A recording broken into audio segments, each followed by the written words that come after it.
பேரண்டிங்கிறது ரொம்ப ரொம்ப ரொம்ப ஒரு முக்கியமான விஷயம். அதை எப்படி பண்ணணுங்கிறது நம்ம நிறைய பேர் சொல்லி கேள்விப்பட்டிருப்போம். இஸ்லாம் என்ன சொல்லுது? ரசூல் ஸல்லல்லாஹு அலைஹி வஸல்லம் என்ன சொல்றாங்க? உங்க குழந்தைங்களுக்கு 7 வயசுல தொழுவ சொல்லி கட்டளையிடுங்க. 10 வயசுல அவங்கள அடிச்சு தொழுவ வைங்கன்னு சொல்லியிருக்கிறாங்க. நீங்க எந்த அளவுக்கு உங்க குழந்தைங்க மனசுல இறை நம்பிக்கையா பலப்படுத்துறீங்களோ அதோட வெளிப்பாடு தான் அவங்களோட கேரக்டரா இருக்கும். அவங்களோட கேரக்டர் இன்ஷா அல்லாஹ் சீரும் சிறப்புமா இருந்ததுன்னா அவங்க எந்த ஒரு துறையில அவங்க லைஃப்ல இருந்தாலும் சரி, அவங்க இவ்வுலக வாழ்க்கையிலையும் மறு உலக வாழ்க்கையிலையும் வெற்றி பெறதுக்கான வாழ்க்கையை இன்ஷா அல்லாஹ் வாழ்வாங்க. அதாவது நம்ம குழந்தைங்களை பொறுத்த வரைக்கும் நம்ம இஸ்லாத்தை நெஞ்சில வச்சுக்க சொல்லியும் உலக வாழ்க்கையை கையில பிடிக்க சொல்லியும் கற்றுக் கொடுக்கணும். இஸ்லாத்துக்கு ஏதாவது ஒரு பிரச்சனைனா உலக வாழ்க்கையை போட்டு இஸ்லாத்தை கெட்டியா பிடிச்சிக்கணும். அதே நேரத்தில் இஸ்லாம் நெஞ்சில இருக்குங்கிற ஒரே காரணத்துக்காண்டி உலக வாழ்க்கையும் போற்றக்கூடாது. உலக வாழ்க்கையும் பிடிச்சிக்கிட்டு இஸ்லாத்துலேயும் நெஞ்சில வச்சுக்கிட்டு வாழ்றது தான் ஒரு சிறந்த வாழ்க்கையா இருக்கும். இன்னொரு முக்கியமான விஷயம் என்னன்னா,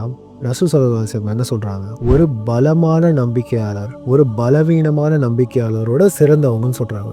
பலமானா அதை நம்ம உடல் பலத்தாலையும் எடுத்துக்கலாம், இல்லை கஷ்டப்பட்டு சம்பாரித்து அதை ஹலாலான முறையில் ஸ்பெண்ட் பண்ணுறவங்களாவும் எடுத்துக்கலாம், இல்லை கஷ்டப்பட்டு உழைச்சி படித்து நல்ல ஒரு பதவியில் போயிட்டு அதை ஹலாலான முறையில் அந்த பதவியை பயன்படுத்துகிறவங்களாவும் இருக்கலாம். அதனால படிப்பு, விளையாட்டு இதுவும் எந்த அளவுக்கு முக்கியமோ அதை விட அதிகமாக முக்கியம் தொழுவை, இபாதத்து, ஈமான்தாரியாக இருக்கிறது. ரெண்டுத்தையுமே பேலன்ஸ் பண்ணி நம்மளோட குழந்தைங்களை நம்ம வளர்க்குறது தான் ஒரு சிறந்த ஒரு பேரண்டிங்காக இன்ஷா அல்லாஹ் இருக்கும்.